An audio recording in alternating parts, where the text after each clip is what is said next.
Hello, good morning and welcome. I'm very pleased to welcome all the participants to this webinar today. Let me first introduce myself. My name is Peter Hertwig. I am a head of unit in the European Commission's Director General for Research and Innovation, dealing with the business processes for implementing the Horizon 2020 and in the future the Horizon Europe grants, proposals, and so on. I'm here with a team of colleagues, first some colleagues of my own unit helping us to organize this webinar, but also with colleagues from two other units. I wanted to introduce to you my colleague David Mechutu from the legal unit and my colleague Dinos Alevizopoulos from the audit unit. These two colleagues will afterwards give short presentations and will then help us to reply to all your questions. But first, why are we here today? So the subject of the meeting is avoiding errors in Horizon 2020 cost claims. And this is a very important subject. It's of course a relatively dry matter, but nevertheless important. You all know that making errors in cost claims might have not so nice consequences, both for you and also for us managing the grants. So there will be, if such errors are found in ex post audits, there will be lots of interactions, dispute discussions, but it can even go as far as that you are confronted with recovery orders for part of the money, and if you are a small or medium-sized enterprise and such things happened maybe 2-3 years after the end of the project, this might be rather painful. So it is better to avoid such errors in the first place rather than making them and otherwise trying to repair them. And this is the purpose of our webinar today. We also see from the results of ex post audits that the biggest source of error are the personnel costs, because there is quite some complexity involved.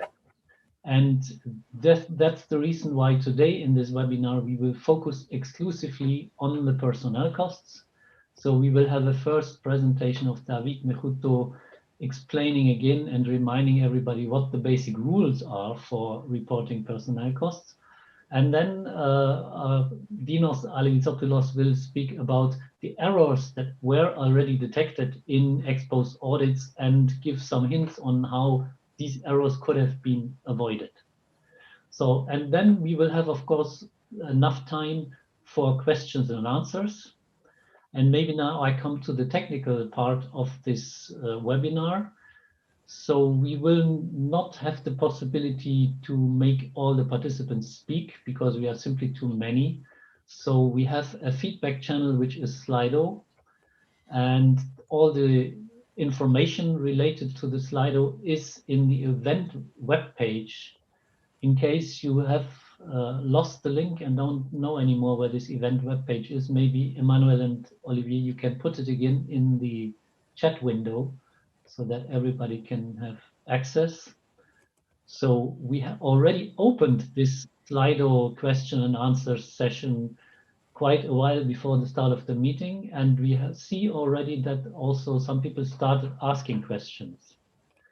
We will then at the end of the session, or also, yes, in principle, end of the session, go into these Slido questions. You also have the possibility to vote on other people's questions. So if you are interested in the same subject as somebody else who has already asked a question on this, please vote on that question, and we will then at the end go through all questions in the order of number of votes, so that we start with the ones that are of the highest interest to most of the participants. We will also have a few poll questions just to see who you are behind your screens and what is your... Sorry, I hear an echo. Dinos, can you maybe mute your microphone? Thank you. Okay, I think now it's better. So, and before we go into the first presentation, we have actually 2 poll questions. And I would now ask you all to go to Slido, to this Slido page. And the first question, Olivier, please, can you make it appear? And then please go there and click on the reply that seems to be the most appropriate. Olivier, is this? It seems that Olivier has a problem in sharing his screen. Emmanuel, could you check this briefly?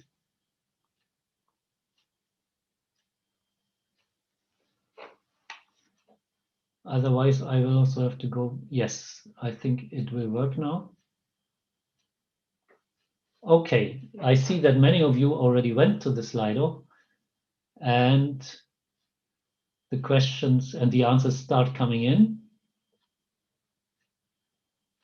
We wait yet a bit more to see.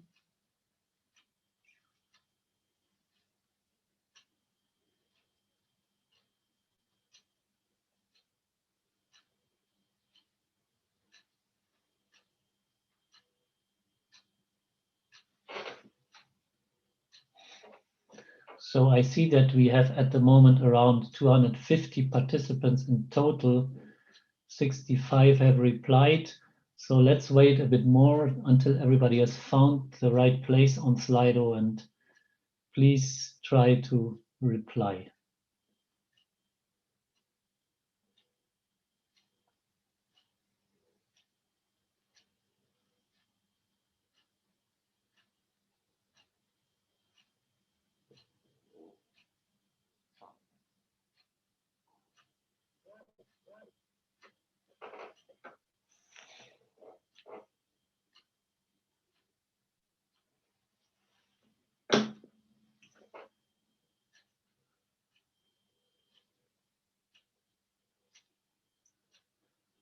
Okay, I think the tendency is now becoming very clear.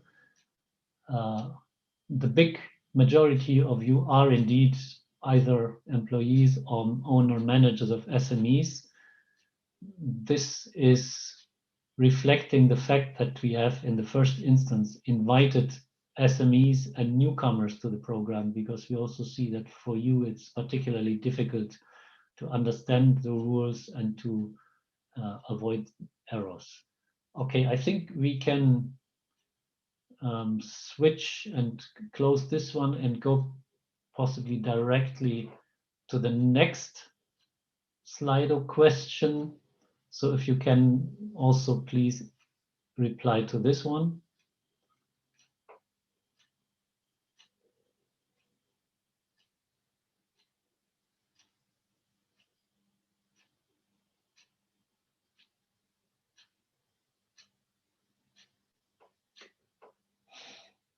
Okay.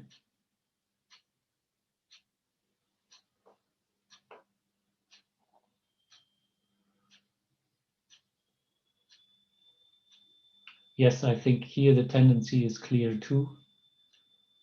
Most of you are indeed involved in collaborative grants. This is also the majority of grants that we have in Horizon 2020, so it's not surprising, but still 15% involved in mono-beneficiary grants. So thank you very much for this. This gives us a good feeling on who is there behind the screens. And I would suggest, I mean, we can keep it open in the background, but I would suggest that we now switch to the first presentation, and I would hand over and give the floor to my colleague David Nichutu. David, please take over. Okay, thank you very much, Peter. I want to give a couple of words of introduction, but let me see first if you can see the cover page of the presentation to know that everything is working fine. It's fine for you? So, yes, we can see it. Good. Excellent. Look, we normally start with these presentations with some funny anecdote or some kind of jokes, you know, to relax the atmosphere. But a couple of days ago, happened something that made me change my mind for today's presentation, particularly after seeing that most of you are SMEs. As Peter explained it, I'm working in the legal unit, so we see all the problematic cases that may happen with the grant agreements. And a few days ago, it landed on our desk one case in which an SME has to pay back a very big amount in the many thousands of euros.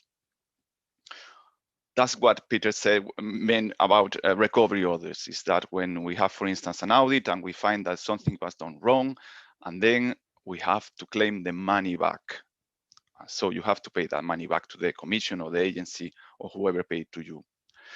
Well, the thing as it goes is that when we got into the details of the case, my personal perception was that because of a combination of misunderstandings, perhaps a bit of negligence and a happy-go-lucky approach, the beneficiary did what they said in, the movie Gone with the Wind.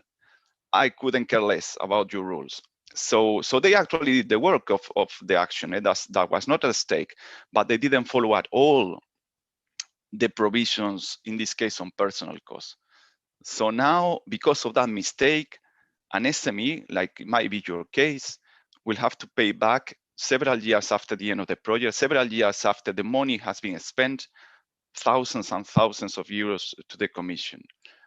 Now, try to imagine yourself, if it is you who made the mistake, if it is you who didn't pay attention to what the obligations were, that because of that error, the company has to pay that money back, with the impact on the lives of the persons who work in the company, potentially the company even disappearing. And it goes also for, we speak about universities, the impact on the university is also huge in many cases. So this is the importance of being attentive to what the rules require from you, because there is a big misconception. I'm sorry to take in this additional 2 minutes, but I really think it's important for you to see what is the real situation. There is a big misconception about the grant agreements. When you are awarded a grant agreement, you did not win the lottery. You cannot take the money and go to the Bahamas. You have to do the work that you committed to do. But this work is for yourself. You don't work for the commission. You don't work for the agency. You don't work for the joint undertaking. It's your project and you work for yourself. And we commit in the grant agreement, and that's why it's called a grant agreement. In the grant agreement, we commit to pay you money, to contribute, to help with money, to support your own project. But on the other side, the grant agreement has a lot of obligations on your side. You might think indeed that they are too much. I don't discuss that. That's a personal and subjective perception. But if you don't like them, you need to know them from the beginning. And if you don't like them, don't sign. The moment you sign, you are committed by the grant agreement to comply with them, including the rules on the eligibility of personal costs. And no, it's not enough to do the work. And it's very regretful and it's very sorry for us when we see that the work has been done and we have to tell you, sorry, but you didn't comply with administrative provisions. And so we cannot pay, or we have to recover the money. And this happens, as Peter says, it's not something that happens every day, but it happens. And it happens too many times. And there's nobody glad about that. If you think that there is some kind of pervert here wanting to punish you recovering the money or not spending the money, you are wrong. At least I've been here for 15 years and I do not know anyone with those intentions. We want you to do the things right. We want you to get the money that you merit because you complied with the obligations of the grant agreement. Your succeed is our succeed. So please be attentive today to these explanations on personal costs and be always coming back to us whenever you have doubts. We don't want to recover the money. We want to spend it fairly in your projects. So sorry about this happy starting, but I thought really was important that you realize that this is a real thing, that's something that happens and it might have a very serious impact on your company. Perhaps not today, perhaps not tomorrow, but it might be in 2, 3, 4 years time, and it can be even worse at that moment. So let's go with what you need to know about personal costs in Horizon 2020.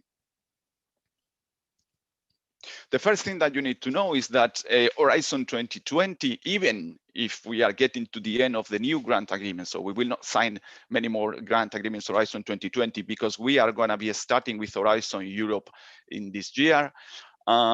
the grants will last for several years. If I got it right, many of you are now getting to the moment in which you are about to report for the first time your cost with your first reporting period. So your grants may last still for 2, 3, 4, 5 years. I don't know, but a number of years are going to be there still under implementation. But each framework program has different rules. So what I'm going to explain to you, today we are going to see with you, Dinos, Peter, me, the colleagues, about the rules on personnel costs, is what applies to Horizon 2020.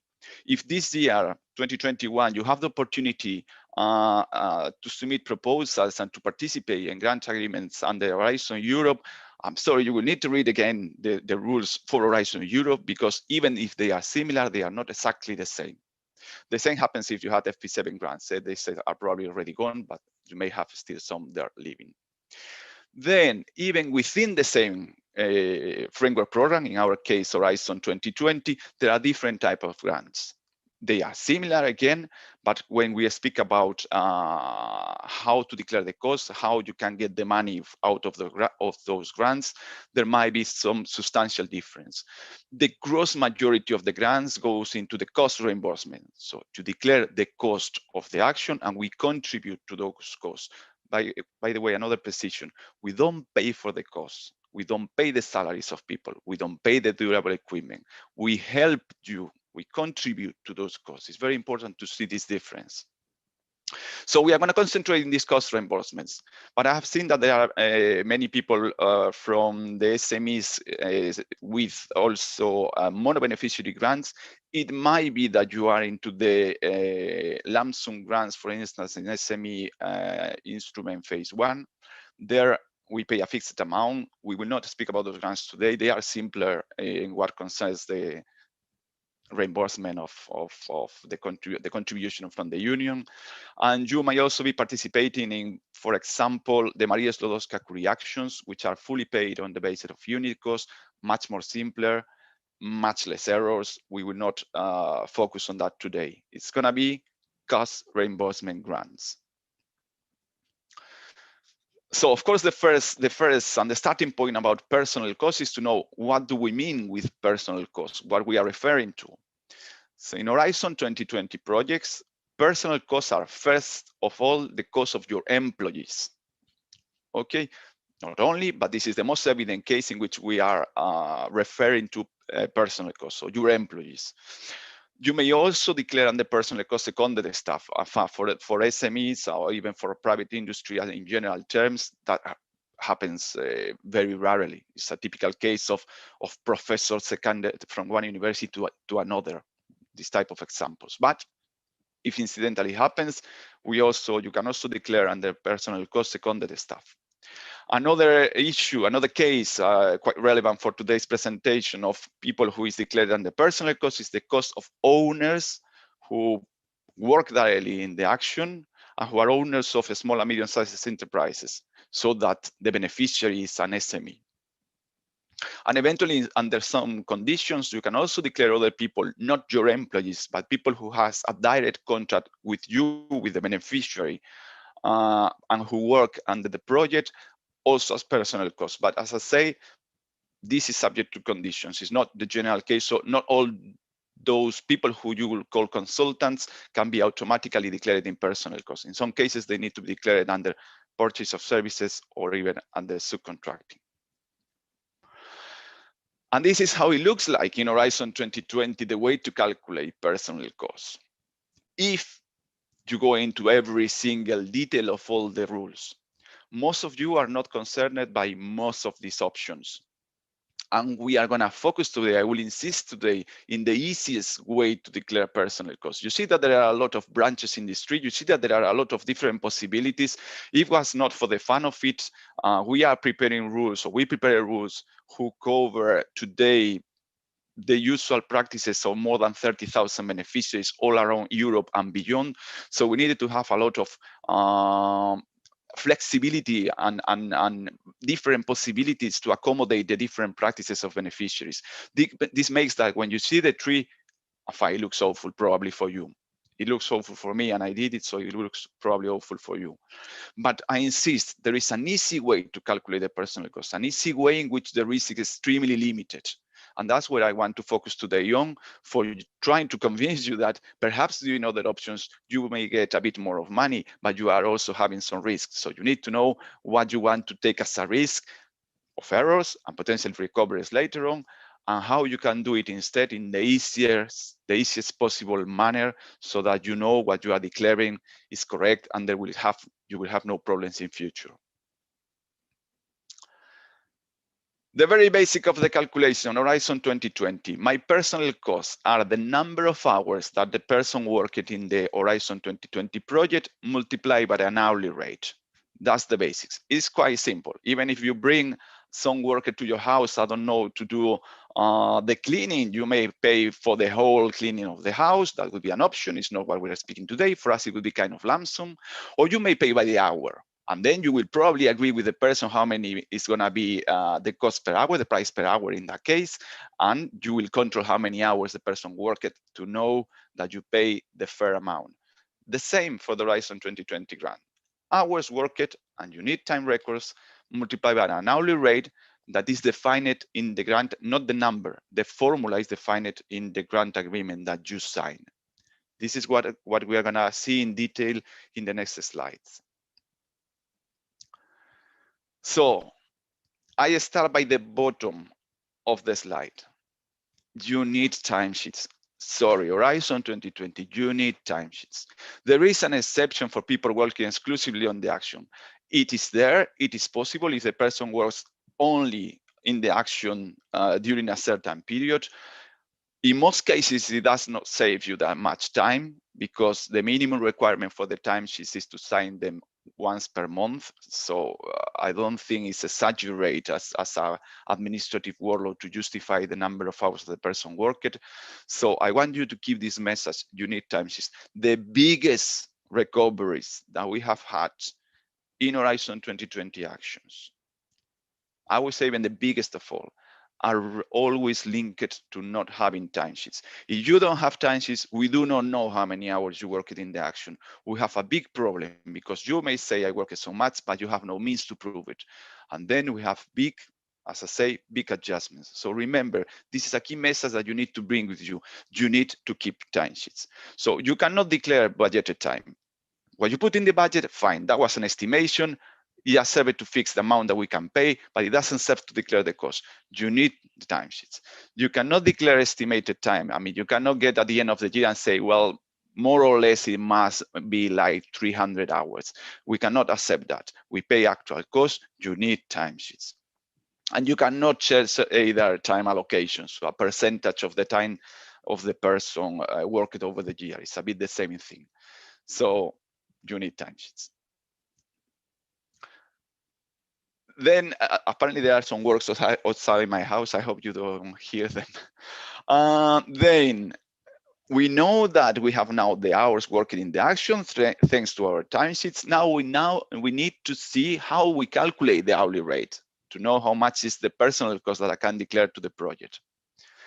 So what are the personal costs that I can put in this formula? The real salary, the real social security contribution, the real taxes, and whatever other costs are real, are included in the remuneration of the person and come from national law or the employment contract. So it's really a wide scope for what you can put in personal costs. And I think that is what we normally understand as the personal cost of a person. And that's what you can put there for the formula of the hourly rate. Then you need to divide, as you see in our formula that comes from the grant agreement. It is in your grant agreement.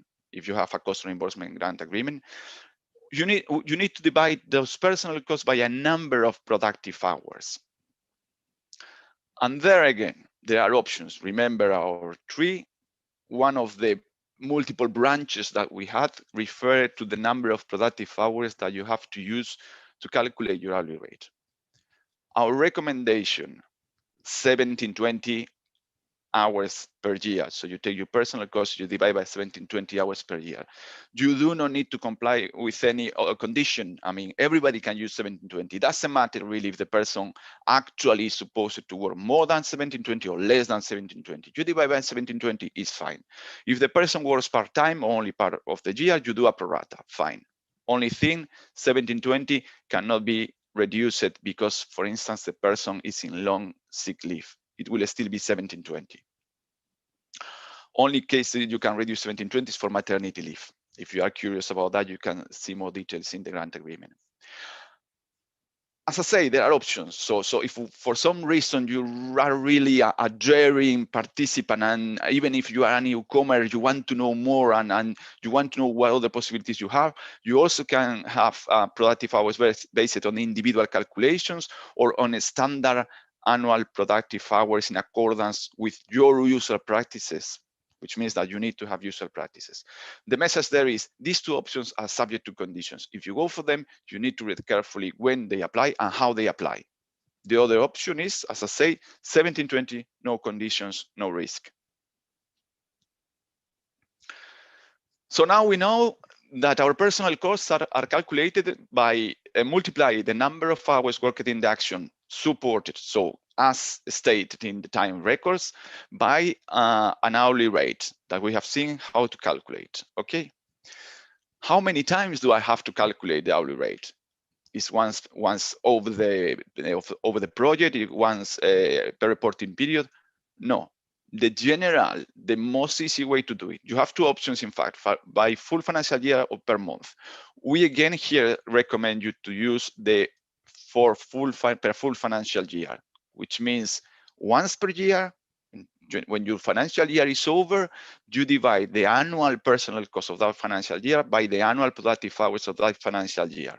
And that gets you the annual hourly rate for that person over that financial year, for all the hours that this person worked in that financial year. There is a tricky issue. In this case, we are speaking about full financial year, which means that I need the whole information of a financial year to calculate the hourly rate. So what happens when the last months of the reporting period, they are in an ongoing financial year. So imagine that my financial year is the calendar year. So my financial year 2020 ended in December 2020. Now I have to declare costs for a reporting period which ends in March 2021. I have a problem because from January to March 2021, I don't have the information for the full 2021 financial year. In that case, as you can see here, for the month running from the end of the last financial year until the end of the reporting period, you will use the same hourly rate that in the last financial year. So you will not do a calculation for a part of the year. It's very simple. It involves very little risk, but just if you speak in monetary terms, if the person got a salary increase during these few months or these months until the end of the reporting period, it will not be reflected in the hourly rate of that person in this reporting period. It will only be reflected in the next reporting period. So if you want to say, yes, you could get more money if you take more risks. What is the way to take this a bit more risk? This is what you see below, the option of calculating the hourly rates per month, which means that rather than one hourly rate in each year, you will have 12 hourly rates, 12 calculations in each year, one per each individual month. And as you can see here, and I will not get into the details, there are also special rules concerning how these monthly hourly rates are calculated. So I insist, it's optional. You may take one, you may take the other, but please remember the annual hourly rate, it involves less administrative work and less risk, even if it may have the consequence that in some cases, you may be entitled to claim a little bit less than if you go in the calculations per month. In all cases, remember, you can never declare more hours in a year to EU grants or Euratom grants altogether than the total annual productive hours that you used to calculate the hourly rate. So in my example with 1720, imagine that you went to use the secure option and you calculated hourly rates using 1720. You can never charge altogether to all EU and Euratom grants in 1 year more than this 1720. Why? Because otherwise you will be charging more salary in that year for that person than the total salary of the person. And we can never cover profit. That would imply a profit for you, and we can never cover profit. We contribute to the cost, nothing else. Also, in the same vein, you see that by the same logic, you can never charge more personnel costs in 1 year than the total of the personnel cost of that person in that year, the one derives from the other. Okay. I insist we contribute to the cost, so there cannot be profit, and there cannot be an excess on or regarding what you have in your accounts. Now, even knowing the rules, it certainly implies a certain number of mathematical manipulations and formulas and some checks that you may be worried to have complete control on. So we have prepared for you a personal cost wizard. So this is a tool which, as you see, is directly accessible through the reporting, the financial statement in which you will report your cost. There you can see how you can get into the wizard through this magic wand that is in the web page for the declaration of the personal cost. Of course, the wizard cannot tell you if you are encoding right or wrong the total personal cost of the person of the year. That the wizard does not know. You know, it doesn't know. But the wizard will do for you all the calculations. It will verify that you don't go over this ceiling, for instance, of the maximum number of hours that you can charge over the year. It will verify that there are no impossible or no acceptable combinations of options. So there's a lot of maths and verifications that the wizard can do for you. The wizard is optional up to the point that you can even use the wizard, and if you don't like the result, you can type it different calculations later on. So you are not obliged to use the wizard. It's our recommendation to use it because it will help you to be sure that the costs you declare are correct. But I insist, it's not mandatory. If you prefer to do it on your own, fine, there's no problem. Just do it right. And then we have a few special cases that we cannot explain in detail, but you need to be aware of, because if you are into one of these special cases, you need to reread the provisions of the grant agreement regarding these special cases. Here is a case in which, for instance, one beneficiary wants to pay more to its employees than the normal salary for the work in the Horizon 2020 grant. It doesn't happen every day, but it's not such an unusual situation. And the reply from the Commission is, well, if you are going to do just that, so if you are going to pay, for instance, a bonus just for the person working in the Horizon Euro 1 grants, we cannot accept it, because remember, we want to contribute to what you normally would incur as costs for doing the project.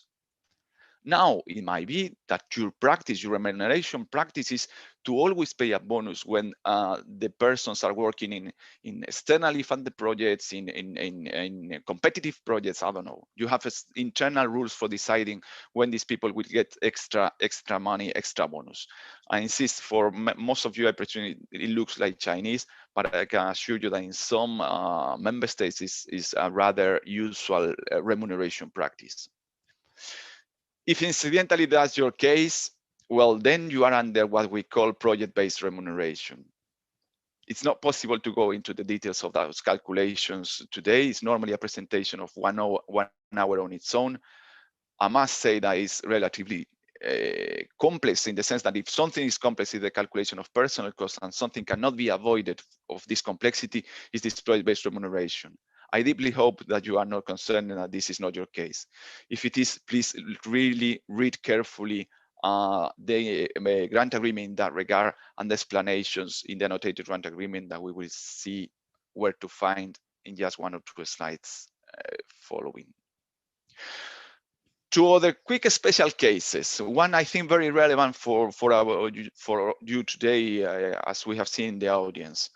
If you are the owner of a SME, a small or medium-sized enterprise, and you don't get a salary from your SME, because you cannot or because you don't want to, you are paid by whatever other means, then you must use the SME owner unit cost. The SME owner unit cost is an hourly rate fixed by the Commission. There is a formula. When reporting, our reporting tool already calculates automatically for you how much is that hourly rate. So there, if you tell to the system, yes, I'm a SME owner with a salary, and this is the number of hours that I worked, the eligible amount is going to be automatically calculated. By the way, Even if you are the SME owner, even if you are the owner, you must keep time records also. You are not exempt for that obligation. Also, your hours needs to be justified. Or tricky thing here, the only thing, no, it doesn't matter what other means you use to pay for yourself for your work, whether you get remuneration through dividends, whether typically you have a contract, a private contract, a service contract, consultancy contract that you sign with your own company. Sorry, it doesn't matter. For the purpose of declaring costs to Horizon 2020 action, you are an SME owner with a salary, you must use the SME owner unit cost. It's not an option. This is not an option. Last special case of what I wanted to draw your attention to is what I already named a bit at the very beginning. If you have consultants, so people who are not your employees, but you have a contract with them and they work for you, a direct contract between you and them as individuals. In some cases, you will be able to declare them as personal costs, following also the same logic of calculations that you have seen or very similar. In other cases, they will have to be declared as purchase of services or subcontracting. Check please this article in the Model Grant Agreement to know how you have, if you have these consultants, how you have to declare them during your reporting periods, so at the end of your reporting periods. There is a lot of information available, to be frank. Sometimes even you may say that is too much because we have been very detailed on the guidance. For me, as I probably, because I also participated in the drafting of the document, a key document is the Horizon 2020 Annotated Grant Agreement. The Annotated Grant Agreement details very comprehensively explains every single provision of the grant agreement. So whatever you read in the grant agreement, you can see the explanations in the annotated grant agreement. You are using there the same document that I use. If I have to reply to a question that you sent to me, I'm gonna go to this annotated grant agreement and check there what we said. So there's no hidden document. This is really the basic information about the interpretation of the rules that you sign in the grant agreement. Very important, you have the link there, 850 something pages, but you don't need to read them all. This is for all the different grant agreements that we have. So you just have to concentrate on those that are relevant for you. Other key document, the online manual, particularly for how to implement each step on the process of carrying out the work and the reporting and really the life of the grant agreement, explanations in the online manual. But of course, it may happen, and it happens quite often, that you read it and you didn't fully understand what it means, or you have additional doubts, or you consider that you have a special case that is not reflected there. Then you have two main channels to contact us. The first, or to get further information, the first is the national contact points. This is a network of persons who are in your country, who know your specificities, your national particularities, your national law, your national regulations, your national accounting practices, and then they also speak your own language. Sometimes, of course, it's not easy. Even for me, certainly it's not easy to all the time explain myself in English, which is not my mother tongue. So presumably for you might be the same problem. You have the possibility to contact your national contact points. Okay, you have the link there to find who these people are. And you can also really contact directly the Commission via the Research Inquiry Service. If you have a question that you send through the Research Inquiry Service, it's going to be colleagues like myself preparing the reply, depending on what the area of your question is. But if you have a question on personal costs, you have at least a 60% probability that I will participate in the reply. So you see that it really reaches the Commission and we really reply to those questions quickly and as comprehensively as possible. And I don't want to take any more time from you because we still have particularly the questions and answer session, which I think is very interesting. And I still have Dinos there to explain you for the audit matters. So thank you very much. And we will speak again in a few minutes. Thank you very much, David. Very clear presentation, I find. As concerns the questions and answers, we will have a question and answer session at the end, so after the second presentation. But you can already now start putting in your questions all the time in Slido. We also see that people very actively already use this possibility. So there is the Q&A part in the Slido link. And as far as you can see, we have already more than 50 questions here. And I would also invite you again to vote on other people's questions in case that you are interested in the same question, so that we then have an order of priority for replying to these questions in case we cannot cover them all orally today during the session. Before we go into Dino's presentation, I would like to open another little poll just to see how you perceive the rules for the personnel costs. So Olivier, could you please open the third poll question that we have prepared? Yes, it's coming. And please, everybody, go to the Slido and give your feelings, your impression on how you find the rules for declaring these personnel costs.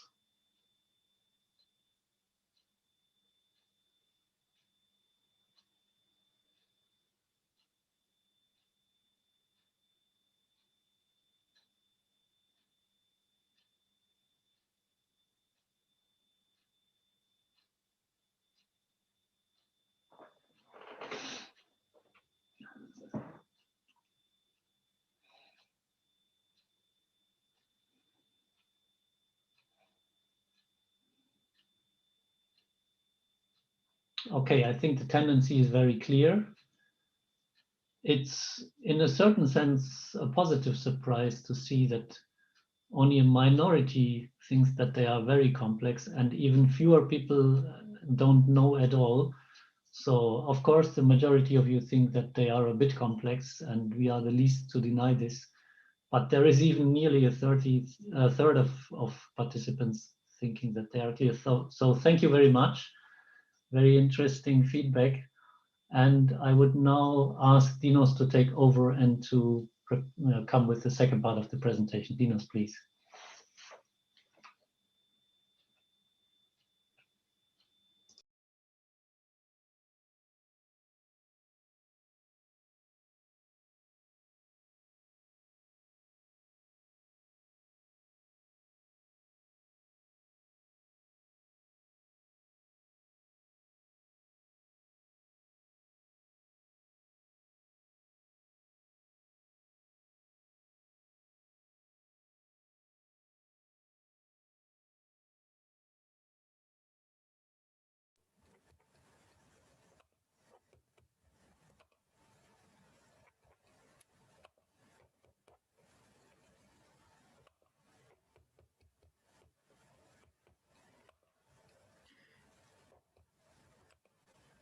I hope that you can see and hear me.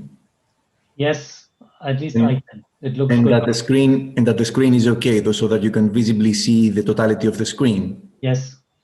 Thank you very much. So thank you for the participation in today's session.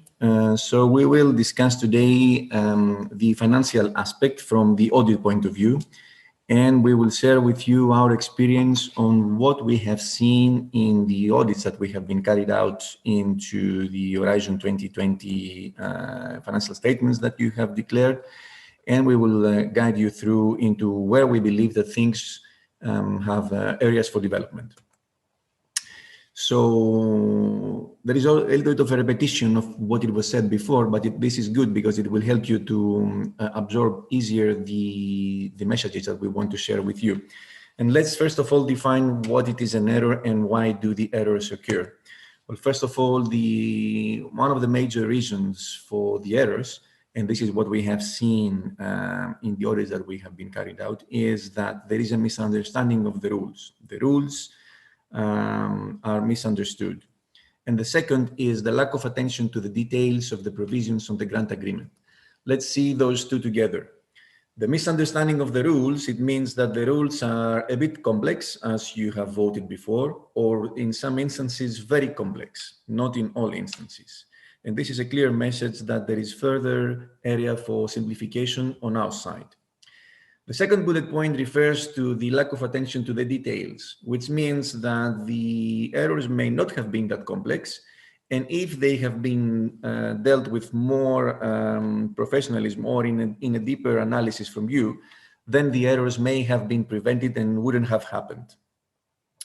We need to see this occurrence from two sides, from the side of the granting authority, from the side of the European Commission services, and from the side of yours, because combined efforts and joint forces will lead us into the reduction of the error, which is where we are targeting both you and ourselves. Now let's see what is the consequence of an error. What happens each time that we, the auditors, observe and report errors on your financial statements? Well, for as long as yourself are concerned, then we would say that there is not optimal use of resources. Amounts have been paid to you and costs have been supported without visibly seeing that the amounts that we have expensed towards your financial statements reflect the reality and they are not error-free. And this may lead to recoveries, which means that we may ask you to pay the difference back. From the side of the European Commission, this enables more scrutiny in the budgetary process. That means we get more questions from the external auditors, which is the European Court of Auditors, and from the European Parliament. And then we report an increased error rate. We have higher errors to report, and therefore more an additional administrative burden from our side. And then we would say that the erroneous environment is complex for both sides, for yours and for us, because we see that the error has consequences in both sides, the European Commission and the participants of the framework program. Again, another reason on working together and closely and ensuring that we are moving towards the common target, which is to reduce the error rate on the financial statements. Speaking about the error rate, we would like to show you and to visually explain you how we calculate and which amount of information we process and how we report it every year that we analyze the totality of the audits that we have been carried out. So in the left-hand pillar, when you see the population, we have presented a visual segmentation of the totality of the financial statements, and each single bar within this segment analysis represents a different part of the budget. So that could be one bar for the research organization, another one for the universities, another one for the industry, and another one could be for somebody who is a newcomer or somebody who is a small and medium enterprise.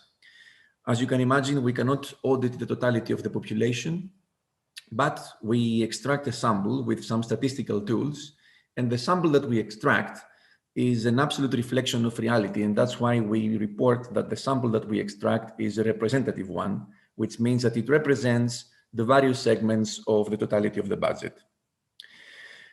As we said before, we do not audit the population, but we audit on its totality and we exhaust it at the level of 100% the sample. That's why the sample serves as a denominator on the right side, where we visually present you the ratio of the error rate.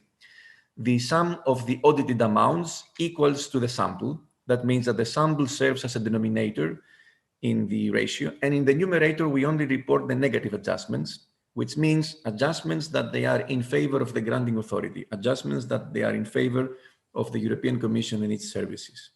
And negative, it means that some money of the European Union taxpayers have been expended mistakenly. And by dividing the errors with the totality of the sample, we report an error rate. And this error rate forms the part of the discussion on how well the European Commission is managing the European Union taxpayers' money and for what reason these are expensed, for good or for bad reason. The higher the error rate, the higher the consequences, as we said before, and the common target is to reduce the error rate.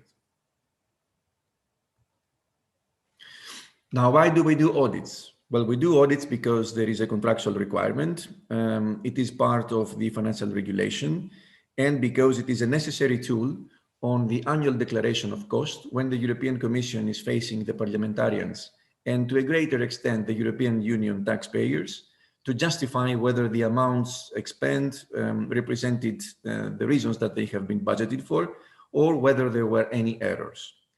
So if we report an error rate on the way that it was presented before, which is higher than 2%, we have to explain and we have to go very deep into the details to let the European parliamentarians know, and to the further extent the European Union taxpayers, what is the reason and under which circumstances the errors occurred. As you can imagine, this is a very serious exercise. It is very important for the European project, and the common target is to reduce the error rate and keep it into a level which is less than 2%, which is not the case today. So now we go to the details of the errors. It was said before by Peter and then later on by David that the major triggering effect for the errors is the personnel cost. And if you're going to go a step further, then we have seen from our audits and from the discussions that we have with the auditees that the most significant triggering effect of an error is the first bullet point, the incorrect productive hours calculation. This is recurrent and repetitive and permanent in all the financial statements that we have been auditing, and it is pretty much everywhere in the errors that we report. It is something that we see most oftenly. Incorrect productive hours means that either the beneficiary used a set of productive hours which did not reflect reality, or the application of the productive hours was erroneous and mistaken. And this is consistently reported across member states and countries and financial statements and segments of the European budget. And here we would say that despite the simplifications that we brought into force by the Horizon 2020 rules with the 3 options, we still see that the errors are still there. And this is how we are preparing ourselves for the Horizon Europe framework program. We again target on reducing the errors under productive hours because we believe that this is a major problem. Still under personnel cost, you will see that there are issues on the remunerated costs, and the remuneration cost needs to be actual, not estimated, neither imputed nor budgeted. If we see that it is not actual, then we report it as an error.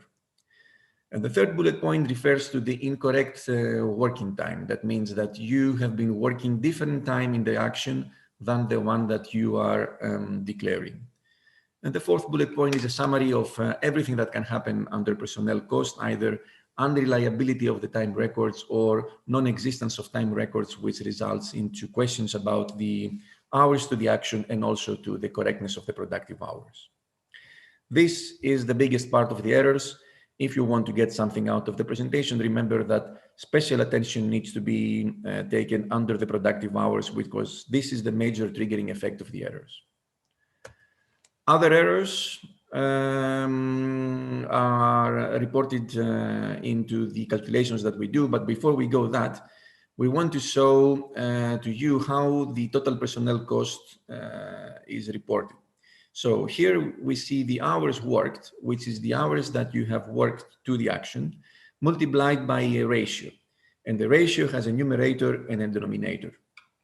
In the numerator, you should report your total personnel cost, which is the summary of the basic salary, the social security contributions, and any eligible add-on cost, which is subject to the rules and conditions of your general accepted accounting practices and the rules of the country that you participate.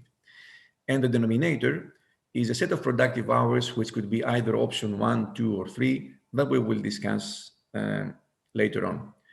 This is the correct way of reporting your financial statements, and this is the correct way of reporting your personnel cost. You multiply the hours that you have worked for the action times a ratio that has a numerator and a denominator.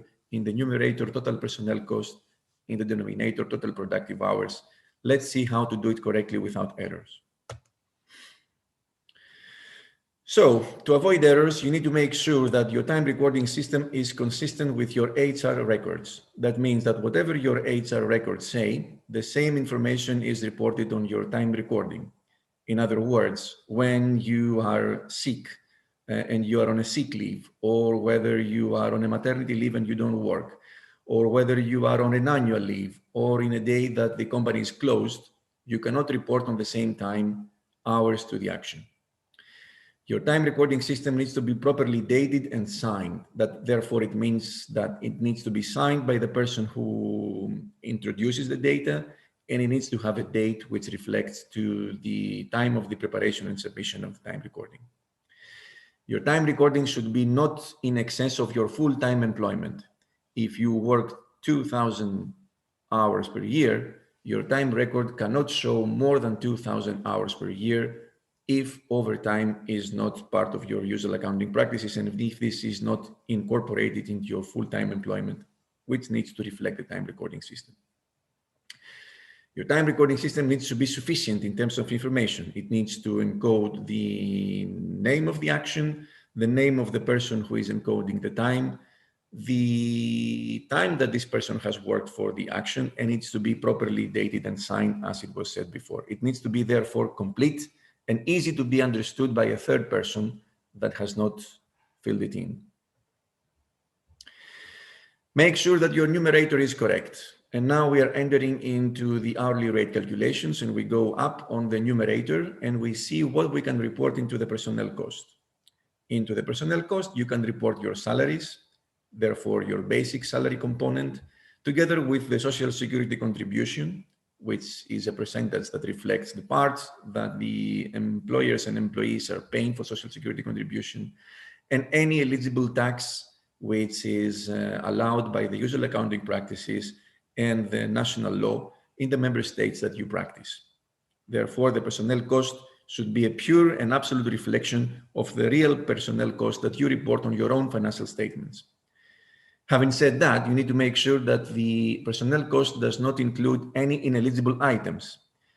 In the articles of the grant agreement, you can see a list of ineligible items. You need to make sure that ineligible items that they either reflect indirect nature or profit elements or markups or imputed or estimated or budgeted figures are not allowed. And this is a summary of the 2 bullet points on the very end. Not ineligible items and not items that they are not real. And real are only the items that they appear and are present into your financial statements that you prepare for yourself, not those of the European Commission. You need to make a link between what you carry internally into your general ledger and extract it correctly as a numerator in the personnel cost. Any difference will be subject to discussions, and any difference will be analyzed. And if we conclude that the difference is because of ineligible items or because of imputed and estimated figures, then this would lead to an error. Now in the denominator that we know that the problems are, for simplifying the lives of the participants, the European Commission in the grant agreement is offering 3 options. The first option, which is circled in a green circle with the words advice, is what we are advising you because it is the easiest one. It is a single figure that you can use across the board, one single figure that you can use as a denominator, and it is the easiest way because it is unchallengeable. And secondly, it doesn't require any further calculations. You just take 1,720 and you place it as a denominator into your productive hours. There are indeed peculiarities that you need to take care of. Like for instance, if you don't have full-time equivalent employers, if somebody works less, if somebody joined during the course of the financial year and not in its totality, but those are exceptions that they need to be properly adjusted for. But as a general practice, the use of the 1,720 is the easiest and the most straightforward option, and the one that we heavily advise you to use. The second is the option 2, which we call it individual annual productive hours. And that means that each single and every person of the organization should have his or her own set of productive hours. Mr. X, Mr. Y, Mr. Z will have different productive hours. And you need to be careful, and you need to have all these IT tools necessary to make sure that you are able to capture the actual productive hours of each individual person, which is the annual workable hours plus the overtime minus the absences, call it annual holidays or bank holidays. As you can imagine, this requires attention, and this requires follow-up. It requires monitoring, and requires that you step into each individual person and you make sure that the annual productive hours individually reflect the reality of each single person. This is the most difficult exercise. And if you don't have the tools, the means, the time, the effort, and the capacity to do it, it is not advisable. The last option, we call it option 3. It is a set of a standard annual productive basis. That means you have one single set for the whole entity, and you applied it equally across the board for all partners, all parties, all employees, whoever you report as personnel cost, by making sure that these productive hours are not less than 90% of your workable time, which is the time that you are working. It is less difficult than the second, but it is still part of the error-prone actions because it still requires calculations. You need to deduct the time that the person is not in the office. You need to deduct the annual leave, therefore, and the bank holidays. And you need to make sure that this is not less than 90% of your annual workable hours. As a general conclusion, the heavily advised on this is if you want to make sure that you have some sort of comfort and that you don't enter into more complex circumstances, the best way out is to use across the board and in all denominators the 1,720 hours.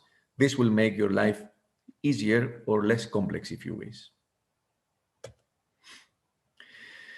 Now, how to avoid errors? You need to avoid the errors by making sure that your time charged to the project is correct, and therefore that your time records reflect the actual time that you have spent to the action and nothing else. Therefore, not budgeted, neither imputed, nor estimated figures. The time records meet the grant agreement conditions. There are 5 conditions that you need to make sure that they are in place, and this is the fact that the name of the person appears, the name of the grant of the audited action appears, the name of the time appears, it is properly signed, and it is properly dated. The remuneration in the denominator is correct. That means that it properly reflects the general ledger, and it reflects the actual cost without any additions, without any further calculations with markups and profit elements, just the actual remuneration as you carried it into your general ledger and trial balance. The productive hours in the denominator are correct. There are 3 options. Make sure that you can use one of the 3. Heavily advised to use the option 1, the 1,720. Avoid still errors by making sure that the personnel cost formula reconciles. You multiply the hours to the action times the productive, times the hourly rate, which is a ratio that you divide the personnel cost over the productive hours. That's the only single formula that you need to be aware of, and you need to make sure that this reconciles. That means that if you put it in an Excel table, it will give you the same figure as the one that you carry on your own financial statements, those that you prepare for yourself, not for the European Commission. You need to provide a transaction listing, which reconciles to the amounts that you have reported into the financial statements. And to keep it simple, an example is that Mr. X, Mr. Y, Mr. Z have these amounts of euros that if you sum them up, the amounts of euros reconcile with the financial statement that you have reported into the European Commission services. You need to make sure that all employees have contractual relationship with the entity, and therefore employment contracts are in place. And if somebody is asking them, then you should be able to provide and to give to the auditor so that they can make the connection between the person and the organization. And before you submit your financial statement, go backwards into this presentation and do a final test. Just make sure that you have gone through into these error-prone activities, and also read the wizard, as it was said before in the previous presentation. Put all these things together and make some tests before you submit your financial statement. Make sure that whatever you report comes out from your system and it reflects the clauses and the rules that you have signed for. Now I think it's good time to pass the floor back to Peter so that we can see your reactions and to reply to any questions that you may have. Thank you very much, Dinos. And maybe before we go on, a few technical remarks, because there were some questions in the chat box. So first, availability of the slides and also of the recording of this seminar. yes, everything will be available on the event website that was part of the confirmation message when you registered for this meeting. It is also put again several times, even in the chat. So on that page, we will place all the updated slides. There are already slides there. We also place the links to all the other supporting material, like the annotated grant agreement and so on, and a dedicated presentation on the personnel cost wizard. And the full record of this session today will also become available on that page very soon after the end. So we need some time for processing the video, but then at the latest within 48 hours, it will be there. And as many of you are told us that you are part of consortia, you are working in a multi-partner project, we would also ask you to share this information within your consortium. So whenever you have the next consortium meeting or when you are in contact with other members of your consortium, please tell them that this has taken place and share the links with them and make them aware about what we have discussed here today. We would be very grateful for this, so that the impact of these sessions is indeed maximized. And before now going to the question and answers, we have, I think, one final poll question just to see whether you are at all already aware of the personnel cost wizard and what do you think about it. So Olivier, could you bring up the next poll question?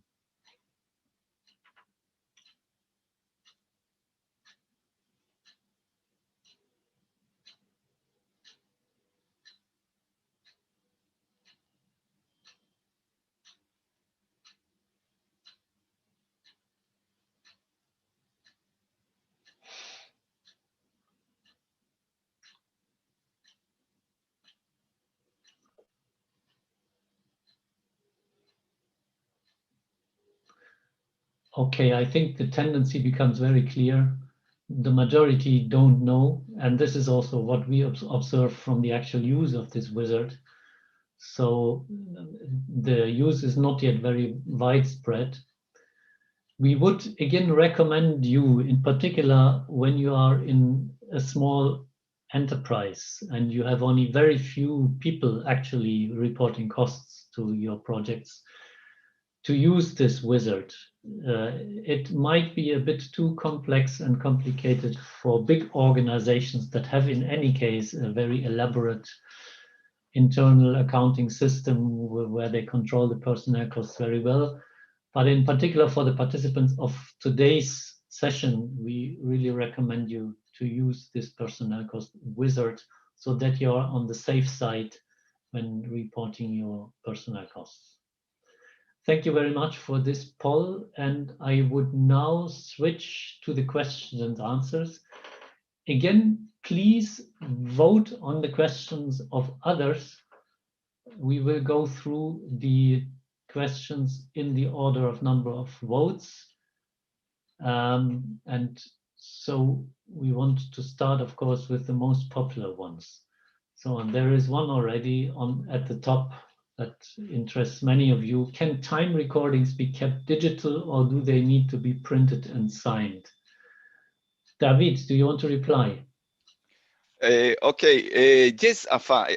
If you have a digital an electronic time recording system, then it's fine.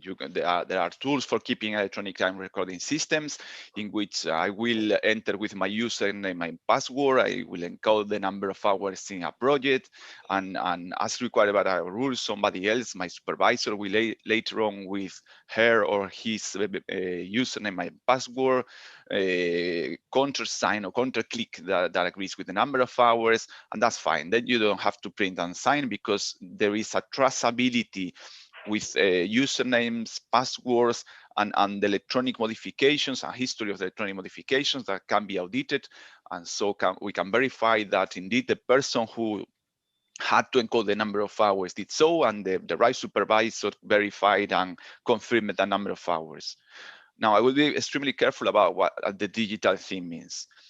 there has been several cases in which people claim we have a digital or electronic time records, and what they have is an Excel spreadsheet there shared by everyone, where everyone can get into, change, modify, delete, and put whatever they want, and there is no traceability at all. So the fact that it's in a computer, it doesn't mean that it's a digital or electronic time recording system. That's my main message.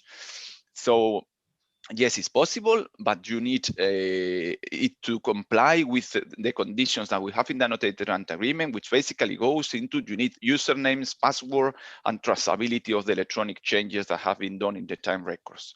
Now, in case it comes now or later on, we all know what is the COVID situation now. Most of us are working from home. That's my case and the case of my colleagues.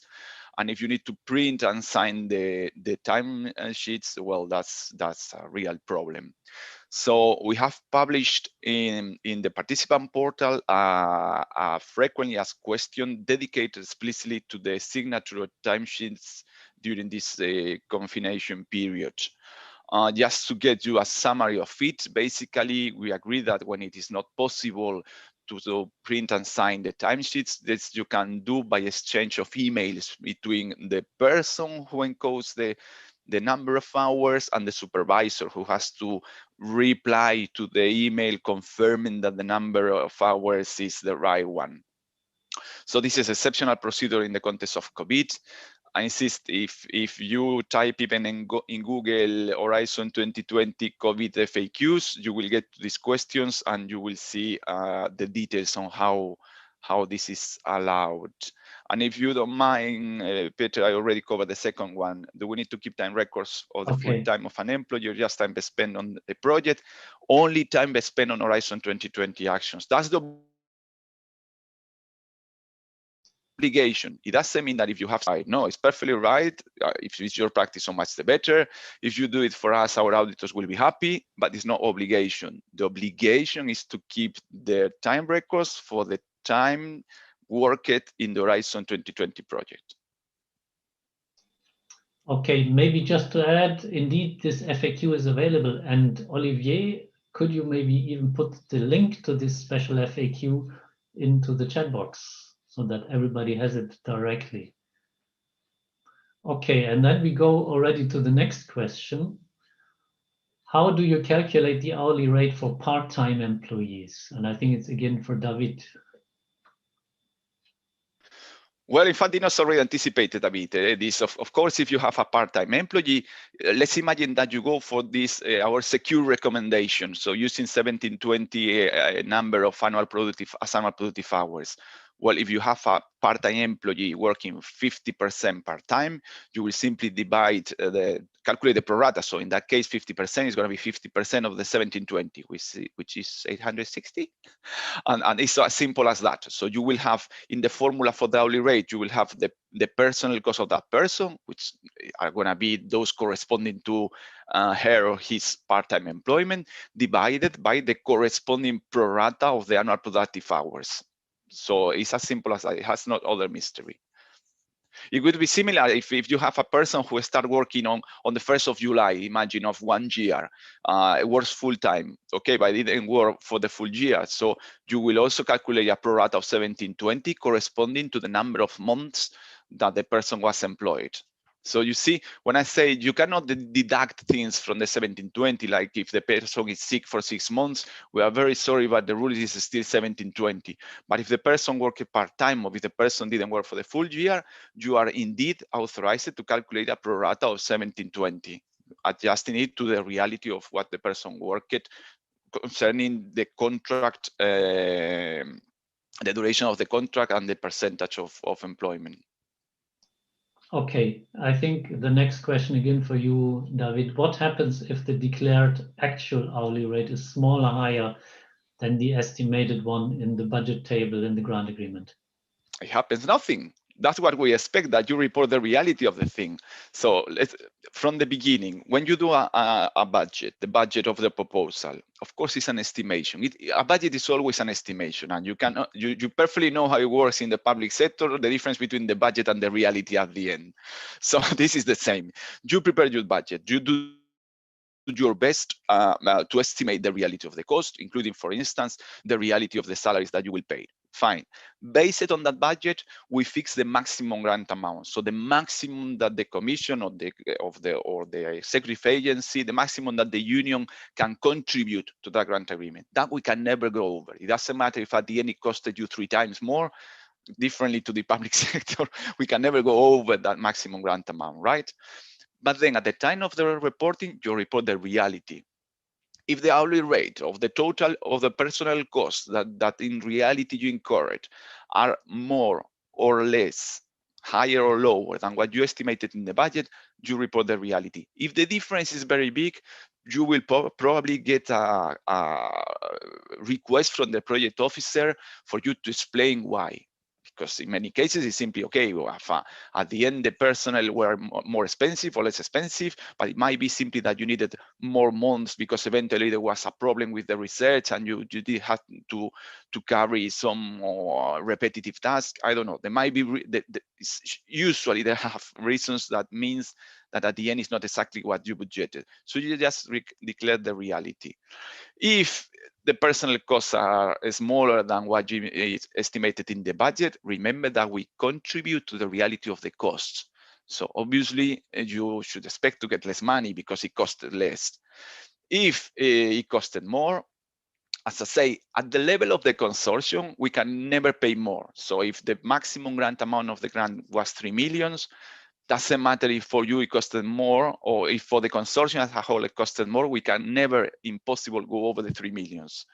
Now, if for instance, your personal costs were higher than expected and the personal costs of another beneficiary were lower, perhaps at the end you also get extra money though that what you expected in the budget, because there is this possibility as we pay for the consortium that the underspend of one beneficiary benefits the overspending of another. So that's possible.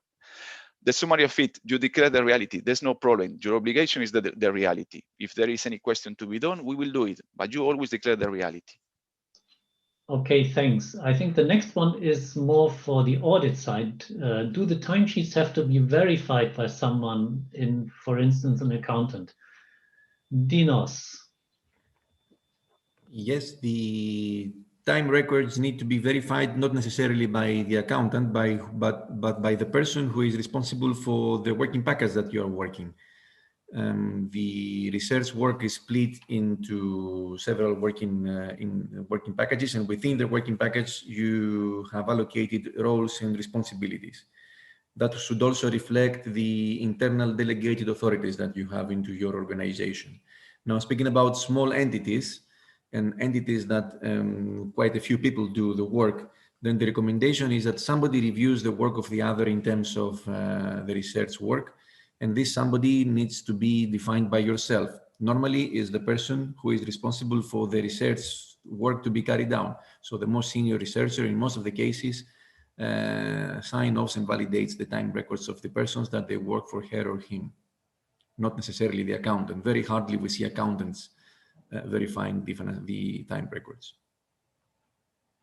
Yes, I assume the background of this question is whether there has to be some kind of third party verifying, and this is not the case. So the verification is by the direct supervisor of the person working. So if you work in a department, it's your head of department. If you work in a unit, it's your head of a unit.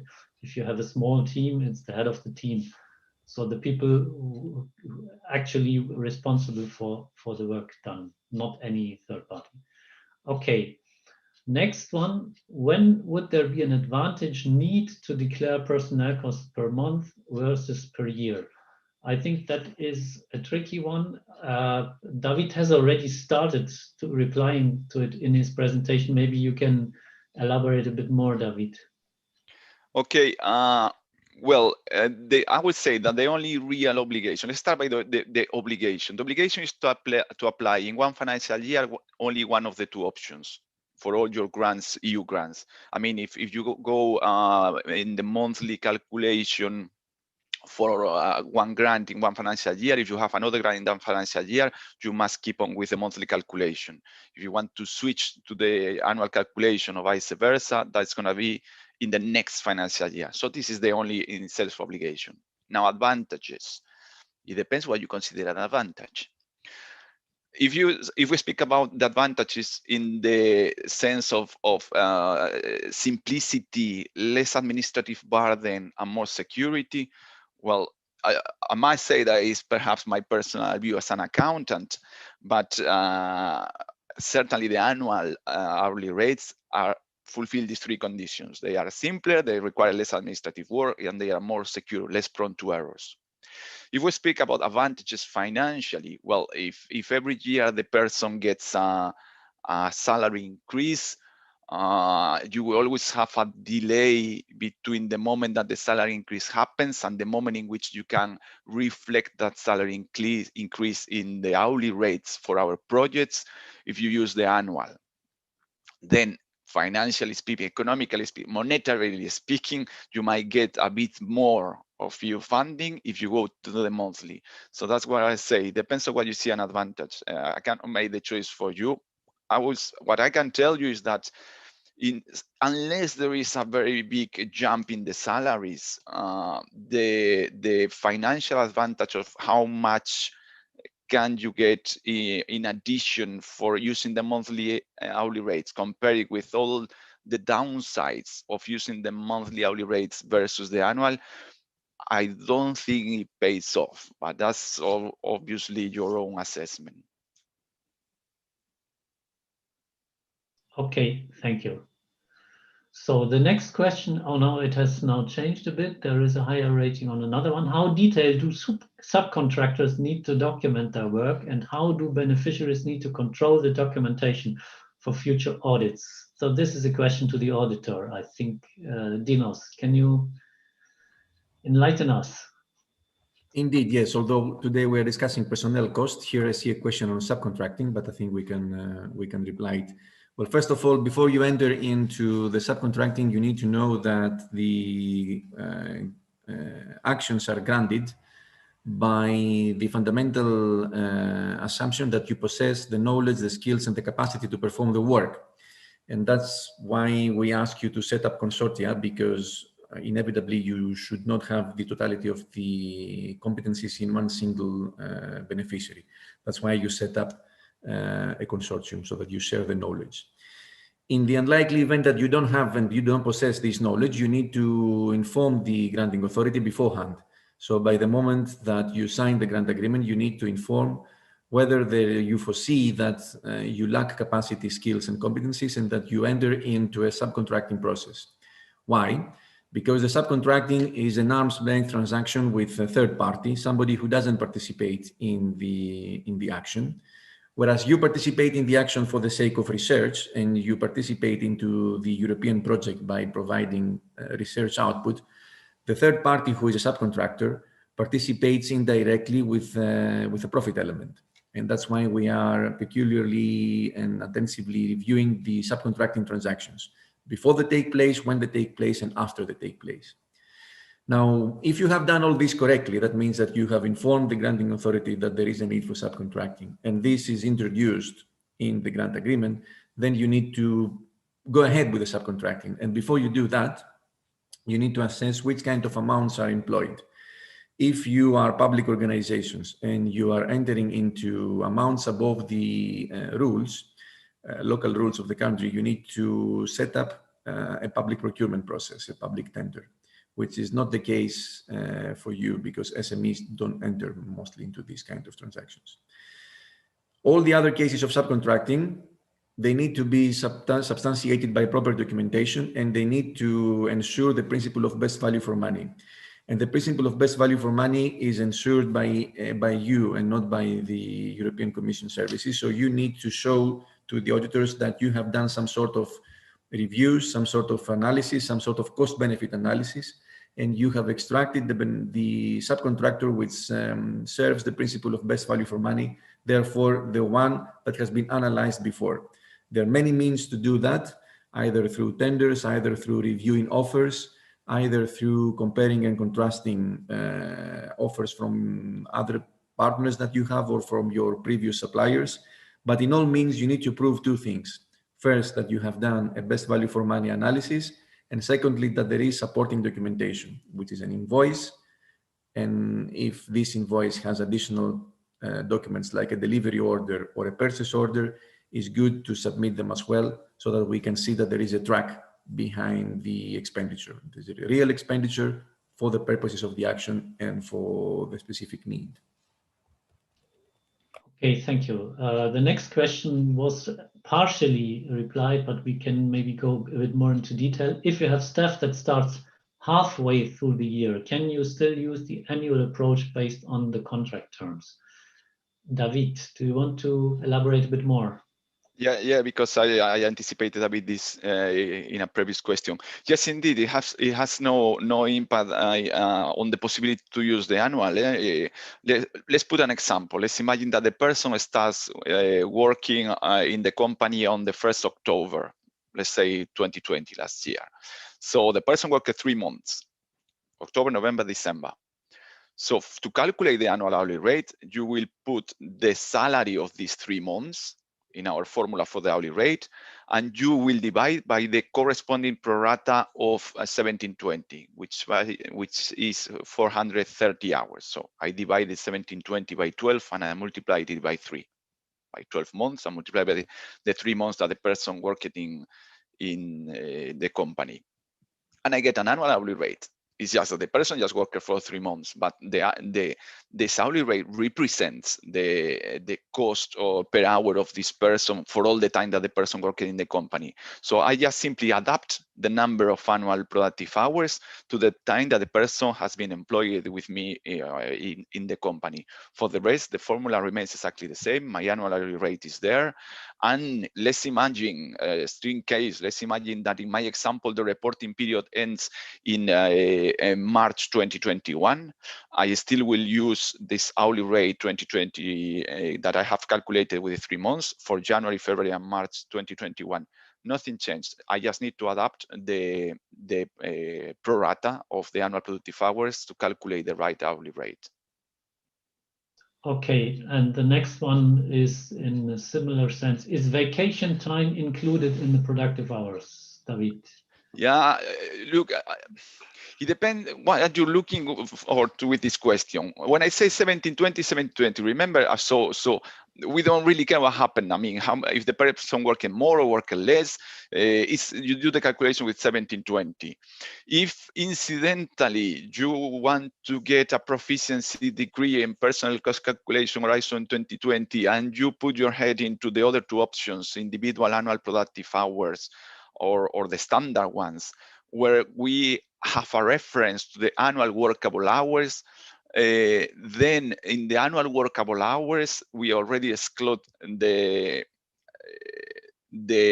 vacations, so the holiday entitlements, or the reality of the holiday taken, because you are not supposed to work during your holidays, even if we all know that all researchers say that they spend the whole holidays thinking in the project. Okay, but that's another story. Officially, you are not supposed to work during your holidays. So this again, I think, serves to show how much simpler is the 1720, because you don't have to worry about that. You just divide by 1720 and multiply by the number of hours according to your time records that the person working in the action. You forget about all the rest. If you go to the other 2 options, as I say, well, then you need to see the workable hours of the person in order to calculate the productive hours. And for the workable hours, vacation is excluded.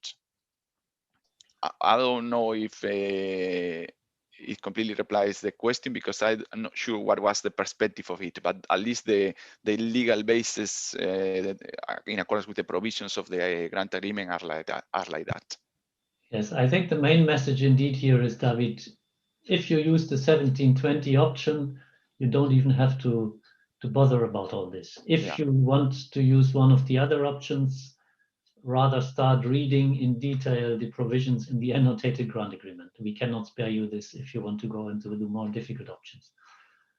Okay, next question. How can I access the project periodic report screen in order to start the financial wizard? David? Well, I was to say that it was for you, because I don't know how they look in Sigma. So maybe I hesitated in replying myself.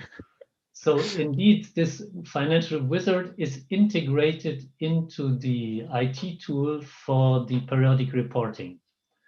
And this IT tool for the periodic reporting is open for a given reporting period when the reporting period starts.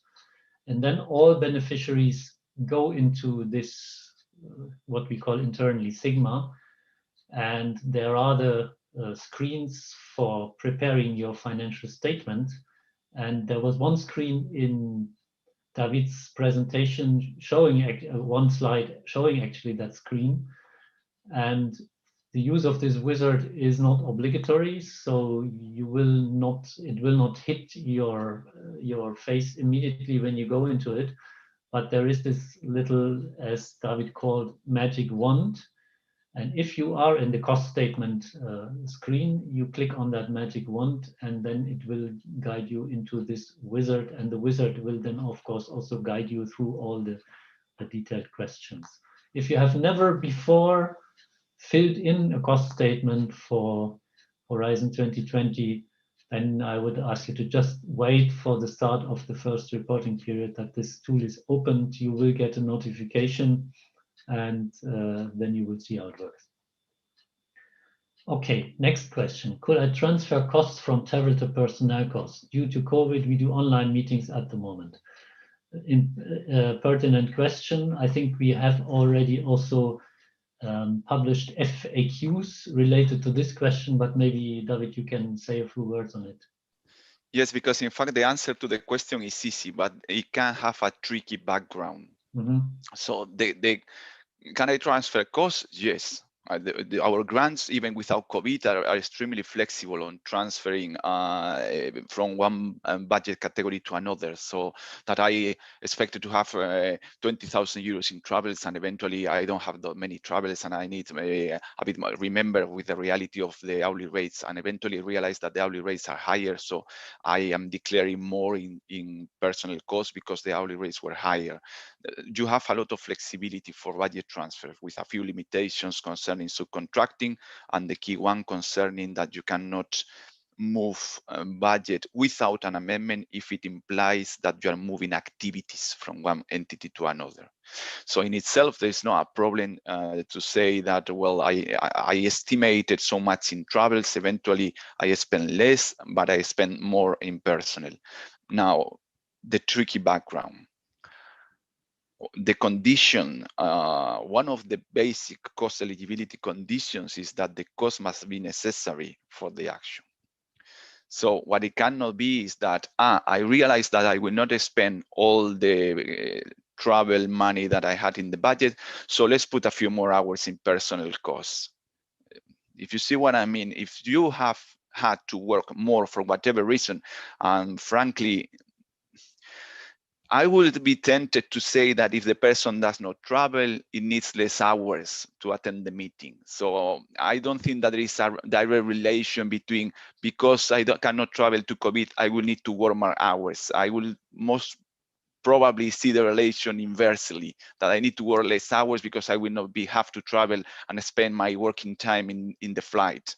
So my message is, yes, you can do this budget transfer, but only if it's really needed. If you needed more time for the work in the action, or if eventually it costed more, yes, you can transfer.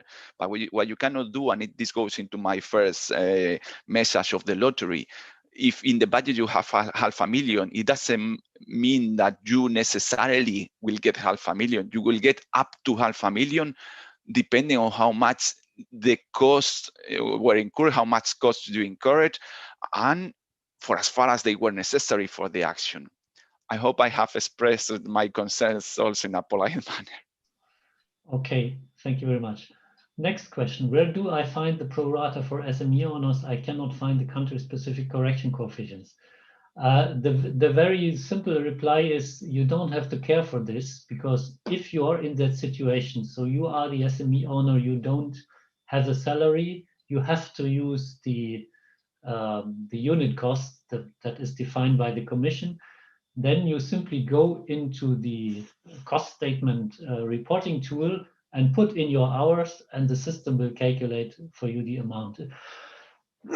Sorry. if you are indeed interested in knowing the rates before, I think they are available somewhere.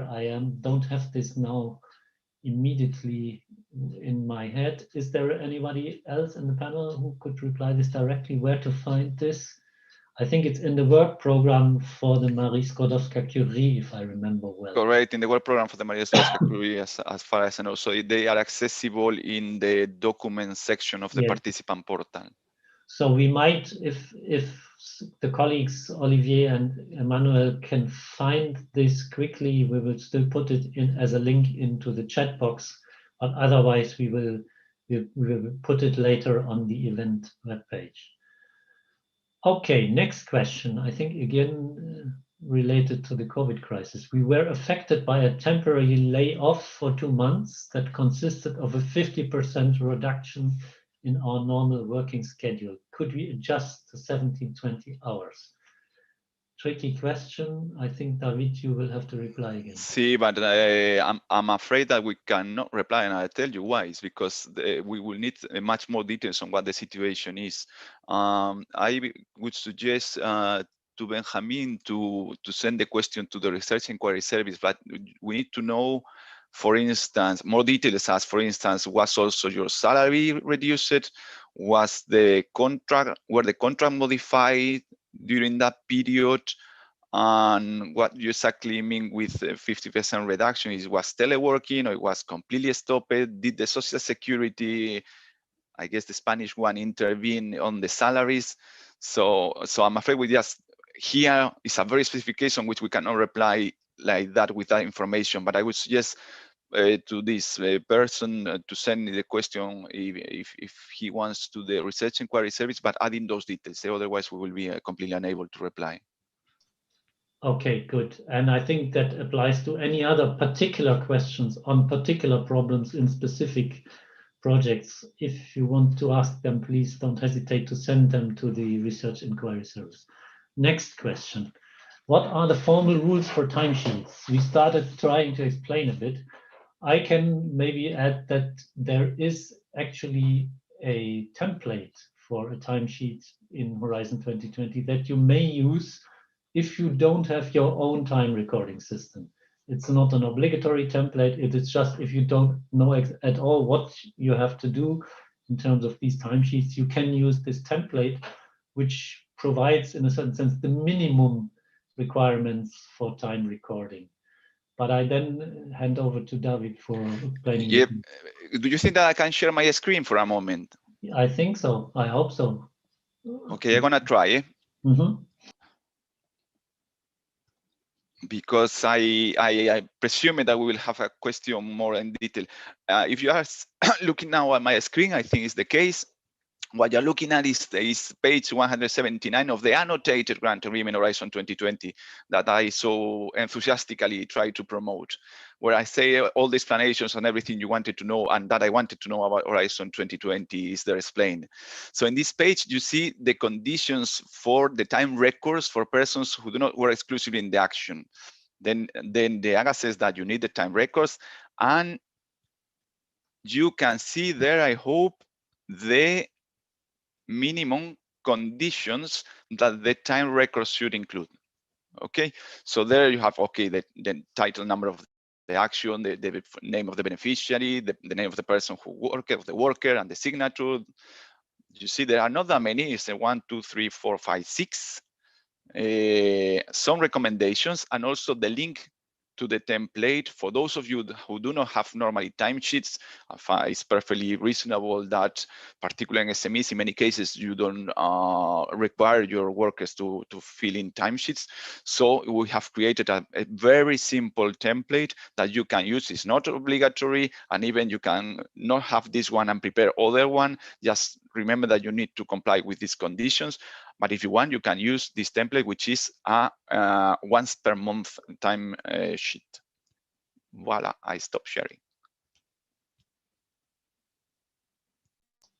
Okay, thank you. Can we go back to the screen with the questions? Otherwise, I have to go to Slido myself to see what the next question is. Oh yes, I see it again. If a person Oh no, it has changed again. Do I have to declare an employment end date for staff holding a permanent contract?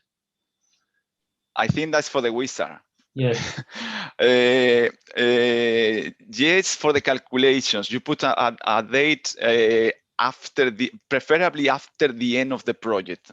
If assuming that, I mean, under the assumption that the contract is permanent, you will put end date as a date after the end of the project. It's to avoid that the wizard might apply unnecessarily cappings on the number of hours. So it's just a practical thing. By the way, this morning I was trying to find there is a guidance on how the wizard is to be used.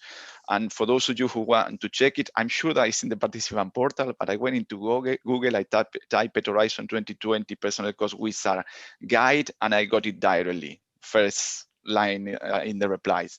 So there you can see also the explanations, and I'm pretty sure that this issue is especially tackled there. But and I think we even have this the link to this wizard guide already on the event website, so it's available to everyone. Good. Next question, I think it's again very much related to the 1720 issue. If a person went on maternity leave for a few months, how are the productive hours calculated? Can you give a simple example? David, can you? Yeah, well, remember, as I say, yes, 1720 is 1720. But the only thing that you can really remove from the 1720 is time spent in parental leave, maternity leave. Then, on the basis of the 1720, if the person has been out for 4 months, you will basically reduce the 1720 in 4 months. You divide the 1720 by 12, and it gives you 143.333, if I remember right. Multiply by 4 in our example, and you deduct that amount from the 1720.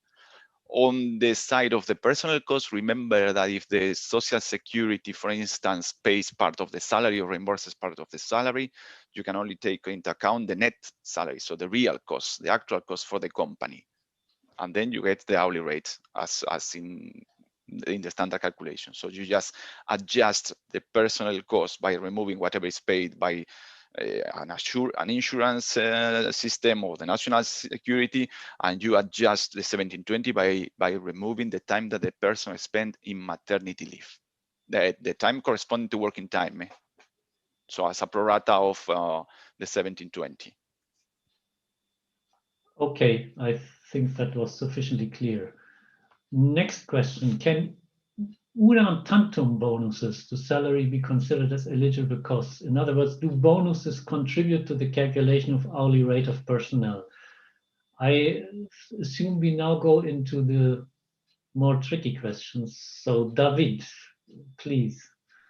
Yeah, perhaps then Dinos want to compliment me, because Yes, I will not go into the details of the bonus is a whole universe. Let's be frank.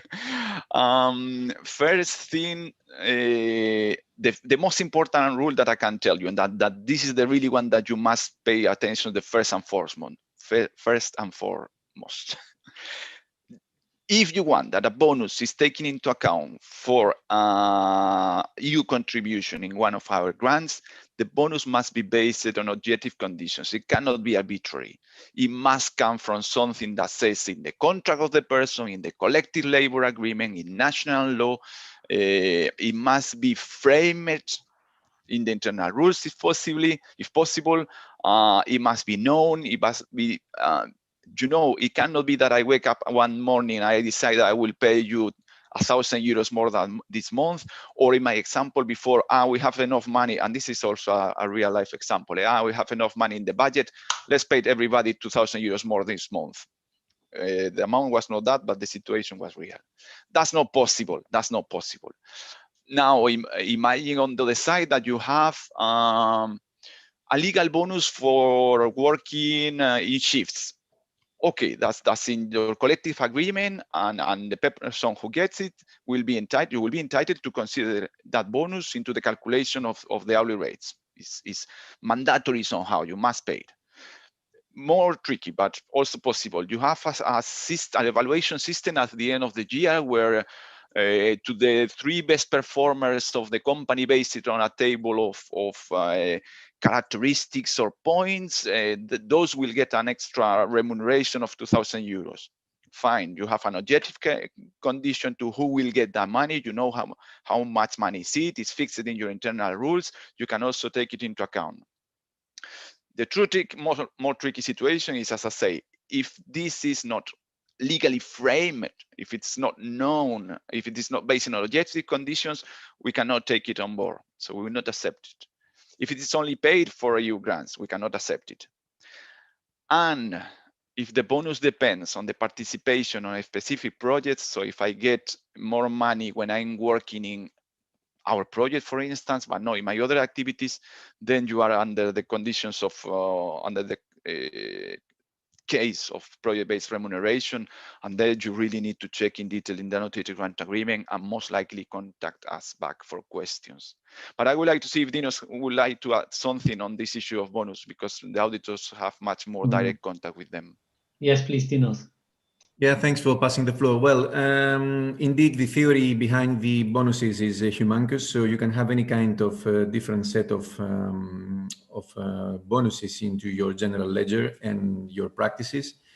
Let me share with you what we have seen in practice. To tell you the truth, we haven't seen that much of an issue with the bonuses because we have seen reluctancy on reporting bonuses. And the cases that we have seen reporting of a bonus, we have examined it towards the direction of the eligibility. And the eligibility conditions are the ones that David just explained, so I will not go back to the details. What I would advise you is that before you consider introducing a bonus into your transaction listing and into the cost declaration towards the European Commission, you make sure that first of all, you are in compliance with the eligibility conditions. So go backwards and check whether indeed this bonus is part of your usual accounting practice, if indeed this bonus is transparent, if it equally applies across the board of the participants, if it is connected with the action and it is not a profit sharing scheme. If these conditions and those that they are precisely spread out in the grant agreement are fulfilled, then the second advice is that when you report the bonus, you do not hit the transactions in the moment that this has happened, but you make a link with the accounting year, because we need to make sure that the bonus is, first of all, paid for good reason, therefore for reflecting your usual accounting practices, but secondly, that it refers correctly to the accounting year, and this year that the action took place, and therefore it has a direct connection with the action. If it is not the case, then we will start challenging it. Like, for instance, to which accounting period this bonus refer to, why it presents your account now and not in the moment of the occurrence of it, what is the substance of the bonus, these kind of questions that you're going to get from the auditors. Please do not mix this bonus with the one-off payment like the Christmas allowances or the year-end allowances that we see very oftenly, because these are normal parts of the remuneration. The thing that you have to do there correctly is that you need to avoid the skewing of the accounts, and therefore you need to make sure that this one-off additional hit properly reflects the accounting year that it belongs to. If it happens in November or in December, then you need to make sure that the additional input on the transaction listing, which is related to a one-off payment of a Christmas allowance, for instance, this properly reflects the accounting year and the fiscal year that it relates to, and it has to be done correctly.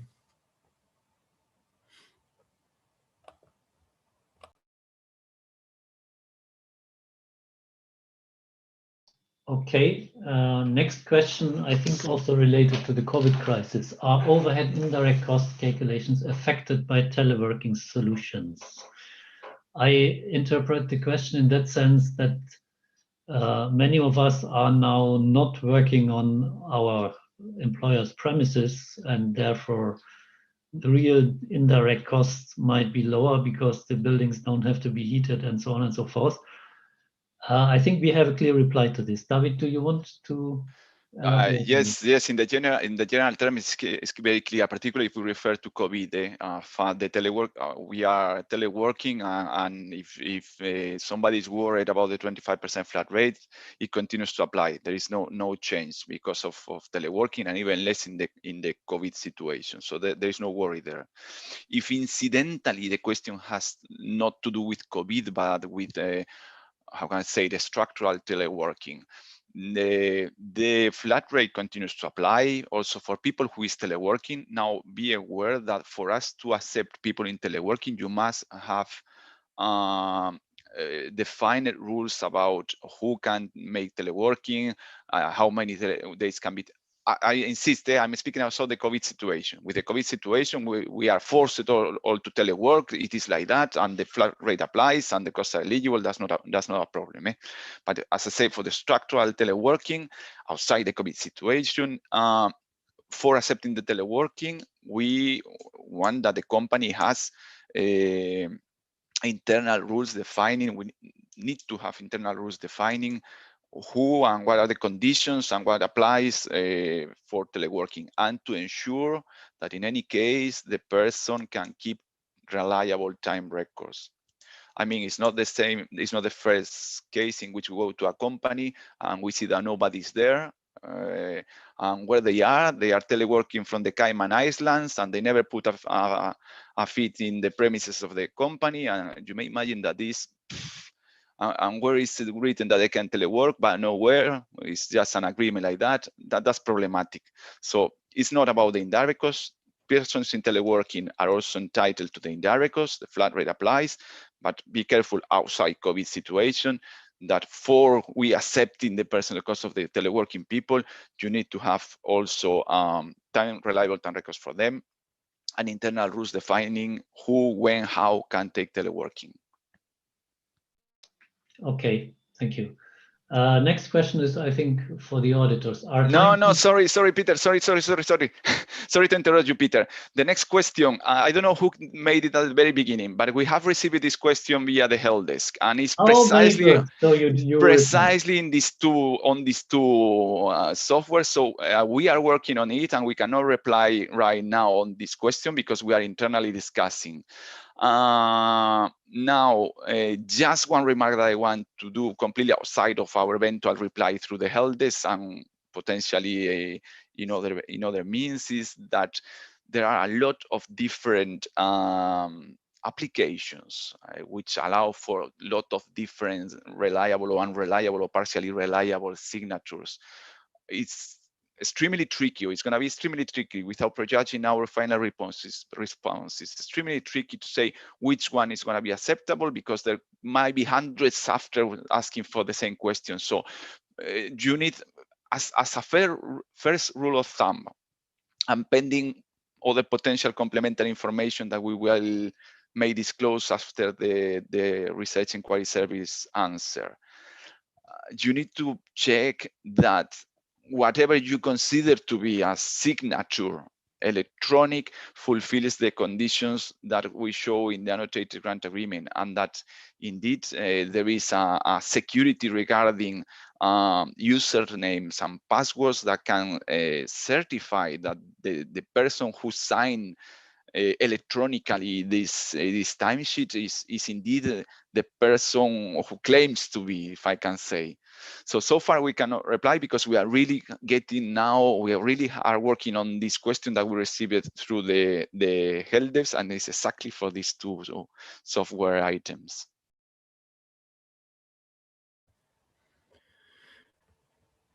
You are muted, Peter. Sorry, yes, I was muted. So we might even, David, after what you said, once we have more clarity on all this, try to formulate an FAQ and put it on the portal so that this becomes clearer for everybody, because it seems to be a recurring question. Okay, then let's go to the next one. There is one in hyperinflation. No, the next one is still with timesheets. We tried at least partially to reply to this, but maybe to make it even clearer. Do the timesheets have to list the total hours or the exact days when the employees worked? So maybe, David, you can again try to put more clarity into this. Well, in fact, the question is slightly different than before. I see the meaning. Look, in FP7 we had a template for a timesheet with the exact days, the number of hours per day. Now, the template that we offer now through the annotated grant agreement in Horizon 2020 is not necessarily, it's not mandatory to have the split per days. So you have a weekly time record, or even if you follow our standard, it's just the total number of hours. Now, if you internally use a split time records per day, we expect that you do the same for us. That's the rule of thumb with Horizon 2020 and the EU grants, that we expect that you keep on doing the same thing that you normally do when working for us. Not working for us, sorry, when working in projects to which we contribute.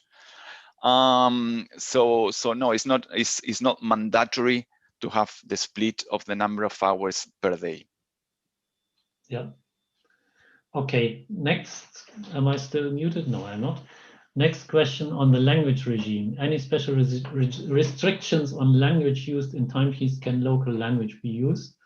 I think here there is a standard reply to all your documentation that you have in your organization related to the participation. Of course, this can be in your local language, at least as long as you use one of the 23 official EU languages. For third countries, we might ask then for translations, but maybe also David, Dinos, you can add up to this when you go actually on the spot and see the things in the different countries, how this is handled.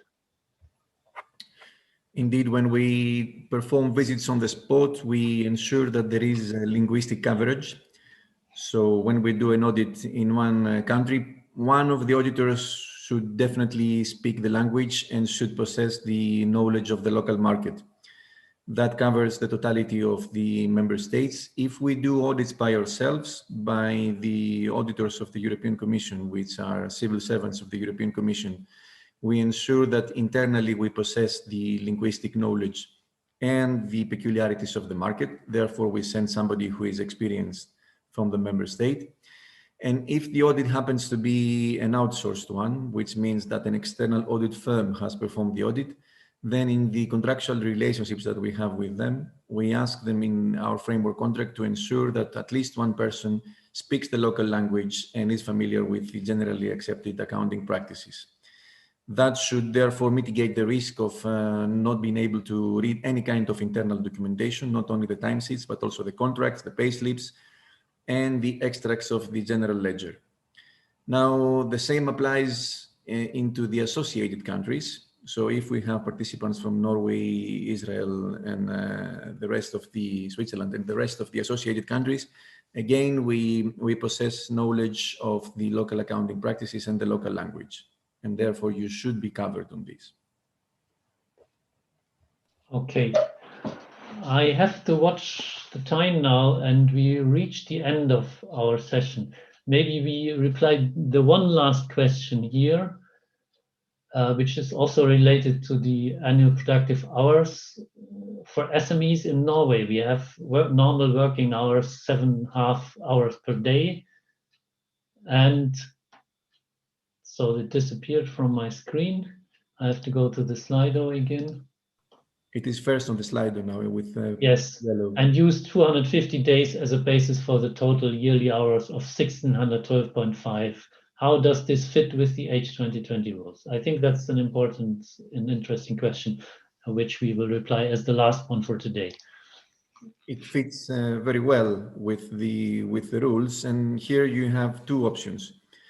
The first option is to use your usual accounting practices, and therefore you should be reporting as a set of standard productive hours, whatever reconciles from your calculations. And in your case, your set of productive hours across the board should be 1,612.5 for all the persons that they are working 7.5 hours per day on these 215 days. And what you have to do is to make sure that this is indeed covered by supporting documentation. So the auditor will check that indeed the 7.5 hours is part of your normal business. The auditors will check the time records and the contractual relationships, and they will review the accounting practices in Norway. And therefore, they will be able to reconcile the 7.5 that would automatically lead them to 215 days And therefore, the 1,612.5 will equally serve as a correct denominator into your financial statements. That's the straightforward option that you have, that you can do. Yes. The other thing that you can do is that you can divide by 1,720, but this is not in your favor. So if the 1,612.5 is correct, then I don't see issues on reporting it, provided that you substantiate the 7.5 and the 215, which is easy to substantiate with time records and with contracts. Okay, thank you very much. We still have quite a number of interesting questions, but we have to stop here. We will extract all the questions from Slido and we will analyze them and we will come back to them in one or the other form.